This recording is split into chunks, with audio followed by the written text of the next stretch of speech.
Working Class on Deercast. We are here. Hunting season is in full swing.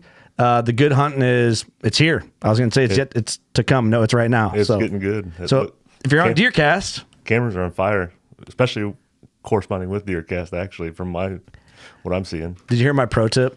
By the way, Trevor Schmidt here in the studio. Trevor's been on a lot. You were one of our early on first guests. Yep. And then Trevor's daughter Hannah's here. What's up, Hannah? Hi. Thanks for coming. Thank you for having me. You might be the youngest person we've ever had on the podcast.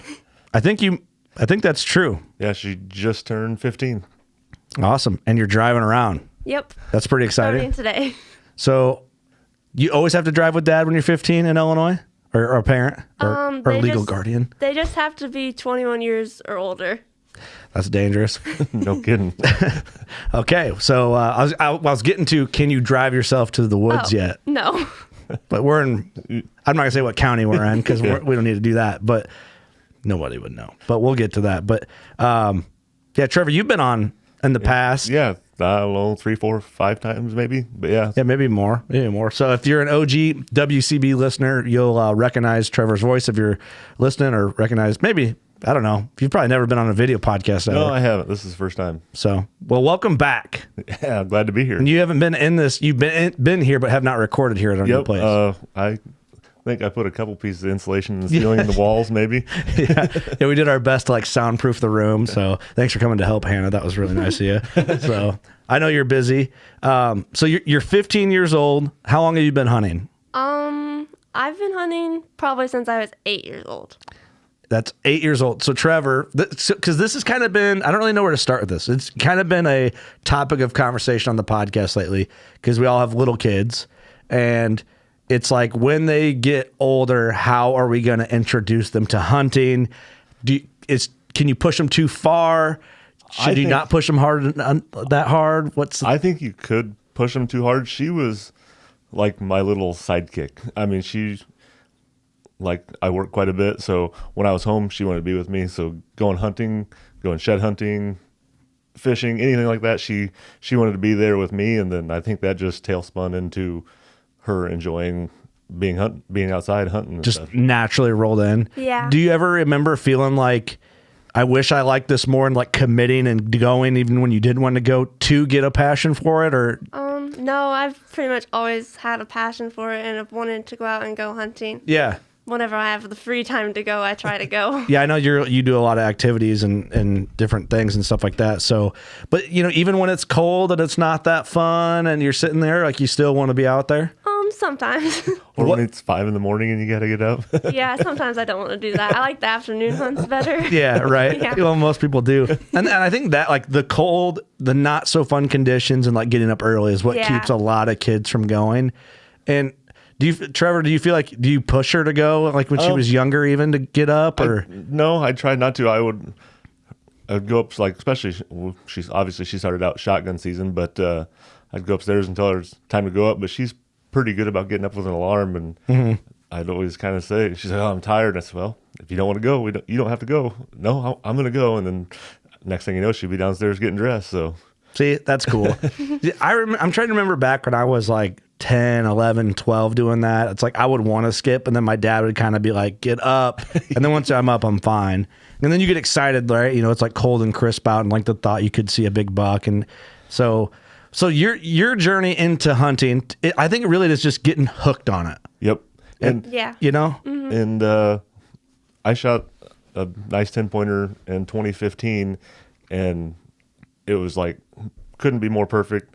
She wasn't even on the bus yet. Her mom was. Oh yeah. I texted her mom. She brought her down, so she was there before it all went down, and I got pictures of her, just a little thing going out there. So it was just perfect. Then she went to school and got to tell all her friends. So. See, that's cool. That's awesome. And in the area that we're in, that's probably not so uncommon. Yeah. Right? Do you feel is there a lot of hunters your age or in your school, I guess? Because are you a freshman? Yeah, I'm a freshman. Okay. There's not very many hunters in my grade, but there's a couple upperclassmen that hunt really hard. But I'm not sure how many are really in my grade that go out a lot. There's people who shotgun hunt, but I don't know about bow hunting as much. What about, the balance between girls and boys that hunt? There's definitely more boys that hunt at our school than females. Yeah. Do you know other girls in the whole high school that hunt like you do or are into it? Yeah, See, there's that's a cool. couple, yeah. See, that's cool. That's more than I thought. A couple even, you know. But our area, considering it's more rural areas, which is we designed our life around. That's why we live out here. Exactly. But no, that's good to hear at least. Because if someone were to ask you, Trevor, if you didn't know, it was like, hey, out of that school, how many kids do you think hunt or are passionate about it? I wouldn't say too many. Just a couple, because by talking to her, it's like I wouldn't think there's that many at all, other than the one or two that she's told me about. I had a huge high school, and I'm like one of 3 kids that hunted, and I was the one that was like the only one that was serious about it. But that's in the cities. Yep. You know, so my perspective, I just am kind of like wired to think that not a lot of kids are doing it, but I didn't grow up in like a rural high school. Yeah, and I felt like even when I was in school I went to this school, same school district, that there was a lot of kids that went shotgun season, but there was very few like me that went bow hunting. You know what I mean? There was very few of those kids that were after it all the time. Right. All right, Hannah, so let me ask you this. Is the reason why you like hunting so much at a young age and have because you got to go get a free pass out of school to go? Not really. It helps though, right? It definitely helped, but it was more because before I started shotgun hunting, my family would have a lunch on that Friday, and I wouldn't get to go because I'd have to go to school. So I'd always looked forward to going to that and spending time with them during that time. So that just made it even more special for me to get to go.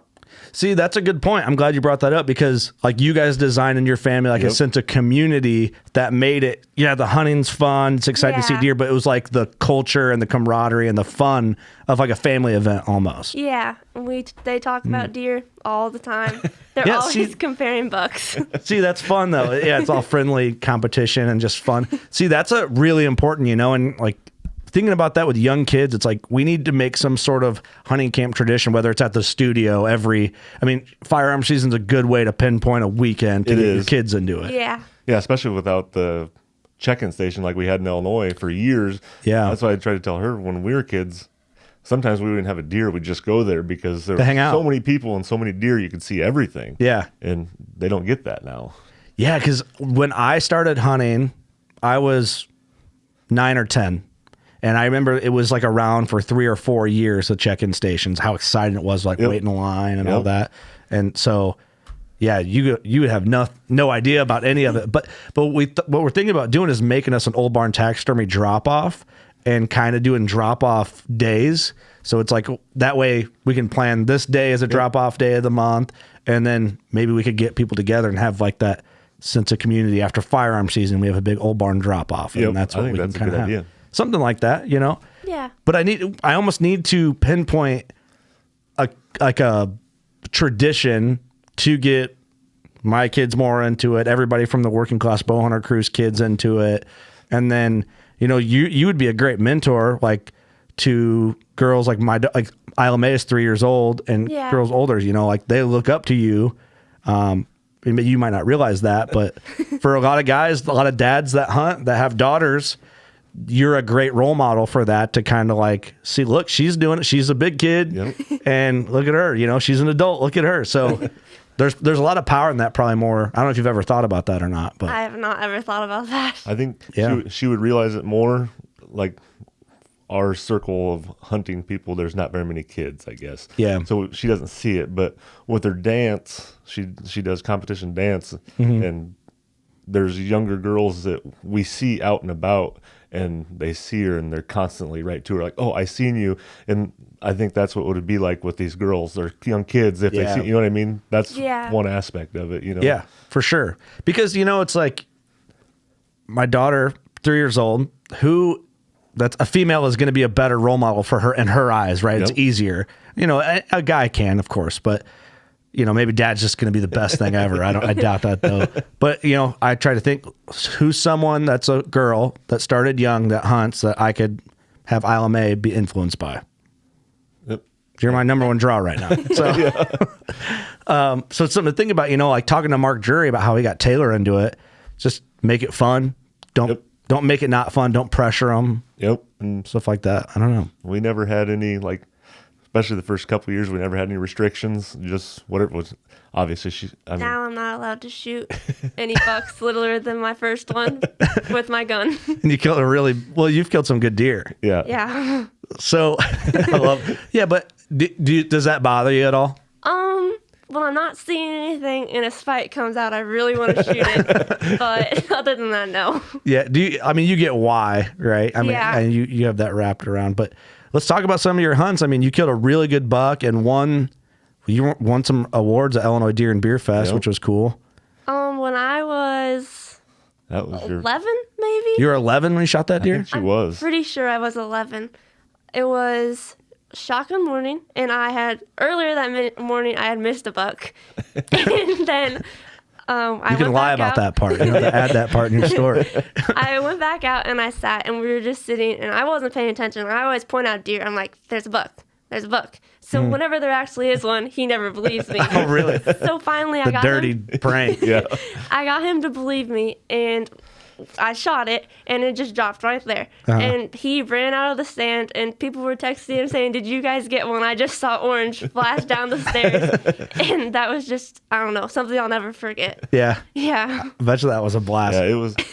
How was that for you, It was Dad? awesome. I actually, the person that was hunting down from us heard me scream inside the stand blind because I was pretty pumped. Especially, he was like 300 yards out chasing a doe, and We called him. She's come like, back "Well, in. get your grunt call," and I'm like, oh, That never works, Hannah. I'm fumbling around, and I end up getting him to stop, and he didn't. He just started walking towards the doe, and I snort wheezed, and he came running from at that point 250 to 30 yards. Oh, yeah. like that would have never worked if it was just me, but.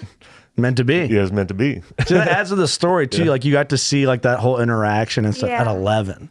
That's a Yeah. good buck too. Yeah, it's mid 130s. Yeah, that's your first buck. Yep. Yep. Yeah, right. Yeah. Want to see my first buck right there above that camera? Yeah. Yeah. First buck with a muzzle loader. I was 14, Yep. I think. So, yeah, it did me.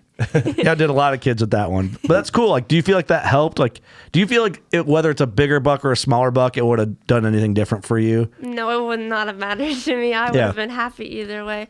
My great grandpa was still here with us then, so I really wanted to shoot something for him to see. Yeah. So it just made me happy because he's the reason that I have a passion for hunting too. Yeah. And he's like, I wanted him to see. And That's then it awesome. made me even more happy. Yeah, see, that's cool because I know your guys' Oh, yeah. grandfather, your grandfather, your great grandfather is like big in your guys' lives, but that's cool, like that lineage, you know, Yep. that comes Yeah. down. And it's even cooler. I think it's cooler when a girl does things that typically a guy does. Yep. You know what I mean? Yeah. Yeah, we actually caped that deer out, and my grandpa was on bed rest at that time, but we caped him out and took him right in the living room with the cape so my grandpa could see him. Did He you was really? Happier than I'll get out. Oh, I bet he was.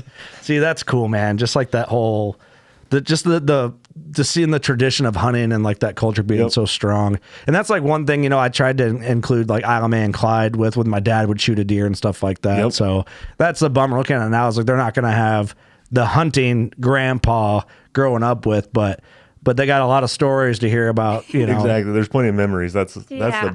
Yeah. that's almost just as good. I mean, it's not, obviously it's not, but It's what you have. especially you can tell your kids the things that happened, For sure. and it's Yeah. pretty amazing. Kind of for them, and it will become like, I don't want to say folklore because that's not what it the is. saga. It's a saga, yeah, but it's just real life family Yep. tradition that you make. But do you feel, Hannah, that hunting creates a different type of like strength of a memory or like an experience than like some of the other activities you do? Yes, I do. The hunting gives me a different aspects on things that like other people don't understand why I like hunting so much. But it's what I've grown up around, and I don't know how to explain it. It's hard to explain. Yeah.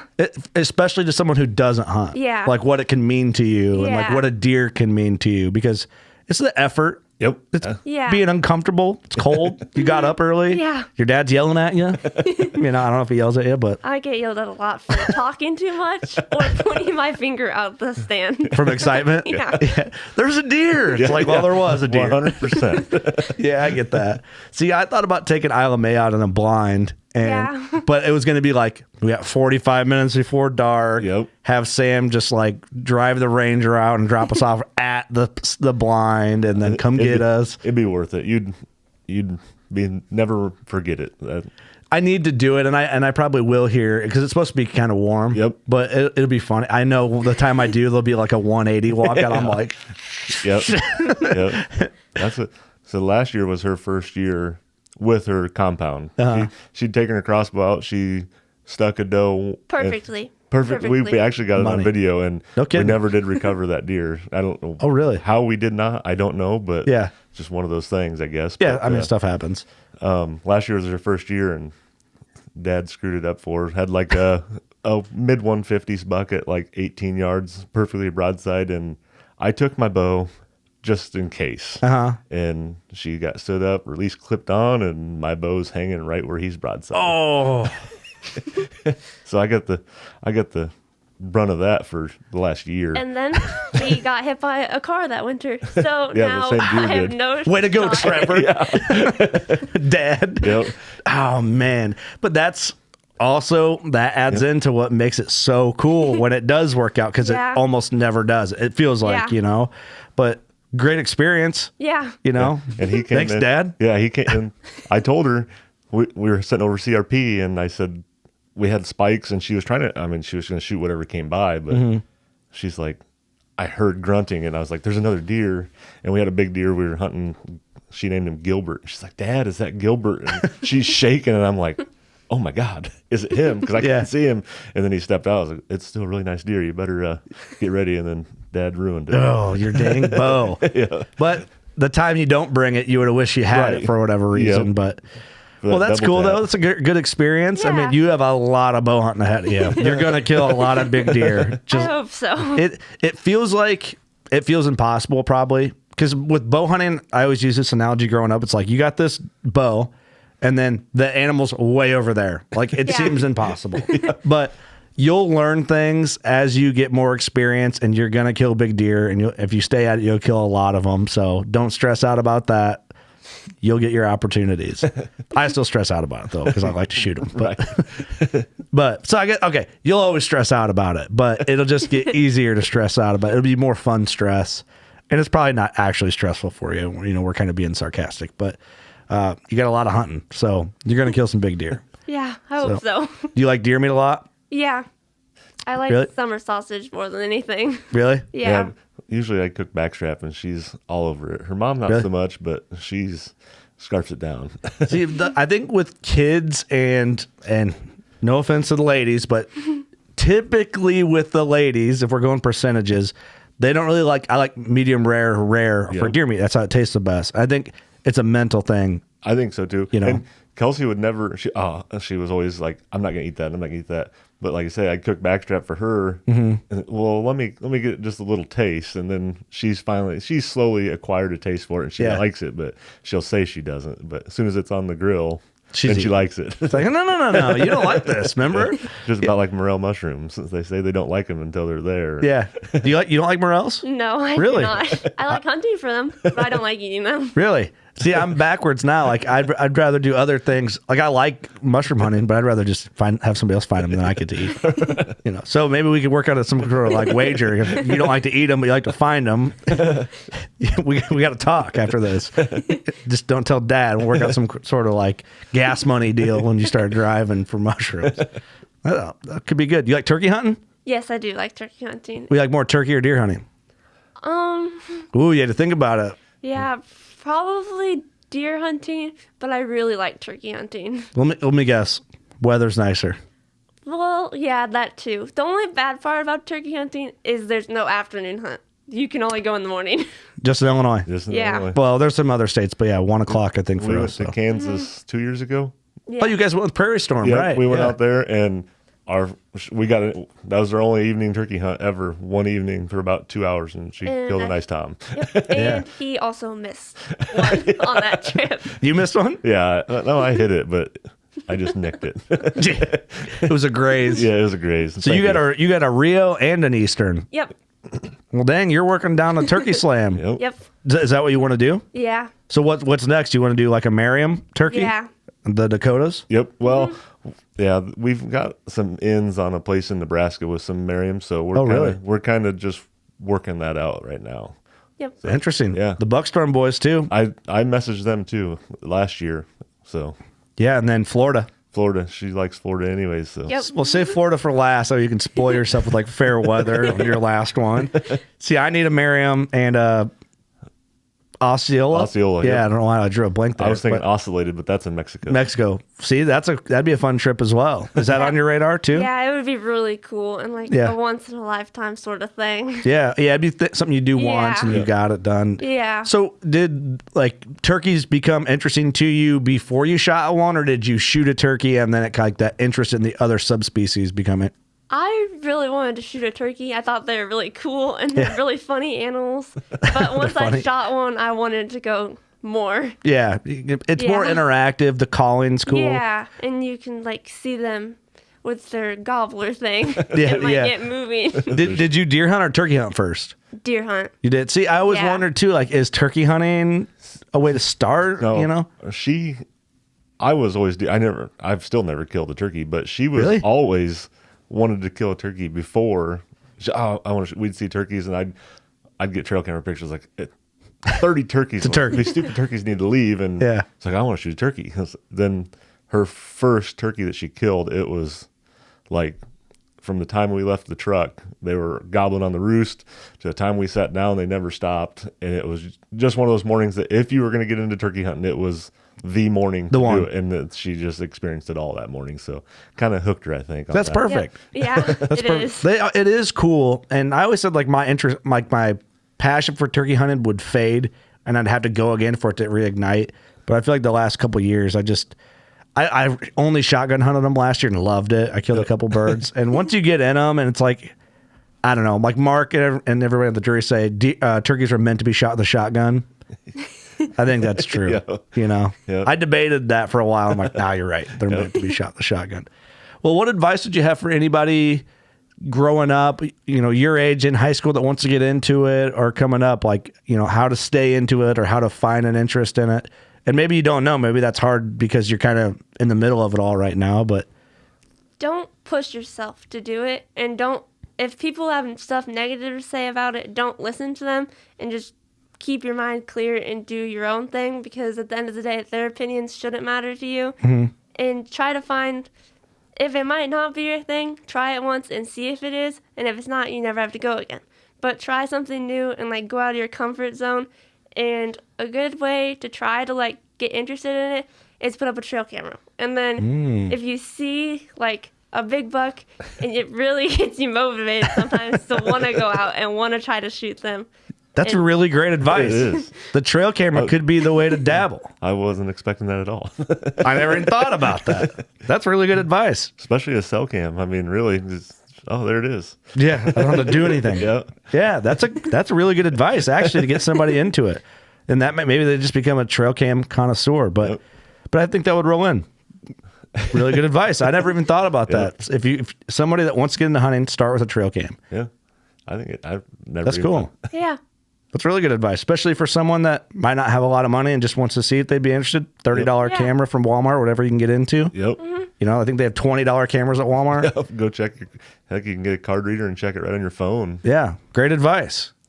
Well, awesome. Well, thank you. Thank you. We'll have to do this again. Best of luck to you this fall. Thank you. I hope you kill a bigger one than Dad. Me too. And then we'll come in and we'll do a whole nother podcast talking about how you're a better hunter than your own mentor. Yeah, Yep. I hope so. Want to plug anything? Got any shout outs? You want to plug your TikTok? No. Okay. You had the floor. I gave you the opportunity. Trevor, you want to plug your TikTok? No, it's pretty weak. Other than You hers. do, you do any dances on TikTok, Trevor? On her TikTok. On hers? Yeah, probably. There's probably a bunch of candid ones. Yeah, there's 100% candid one. You're viral. You don't even know it. You're famous with like 12 and 14-year-olds all over the place. Unfortunately, I am. Is that true? Yeah, my friends love him.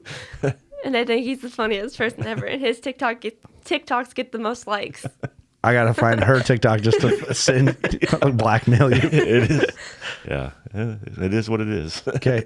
Don't put dead animals on your TikTok. You get banned. Yeah. She has already. She's like, I know, thanks. All right. Well, no shout outs? Nope. You don't want to shout out? Not even me. Jeez. Oh, man, it's tough out here. Not even mom? She does a lot for me, but I don't know. Okay. No boys at school? Nothing? No. Just like, cut it now. Cut it now. Trev, you got anything? No, I'm just thankful that she's the kid that she is, and she's open-minded about everything. Yeah. No, that's really cool, man. Yep. You got to be pretty dang proud. I am very proud. I tell her all the time. Well, I'll be using you as a mentor to my daughter. If she may be interested, she may not. Either way, all you can do is try, and it's Yep. cool whether she is or not. But this was fun. I think you got the record for youngest person on a Working Class Bowhunter podcast. I'm pretty sure. If I'm wrong about that, I'm sorry. But I think you're the youngest big buck killer. How's that? Perfect. Either way. All right, everyone. I learned some stuff on this. Maybe something that I have or have not thought about before. With kids, it's kind of a tricky thing. What do? You know what to do? Go shoot a giant. Good luck this fall. Later.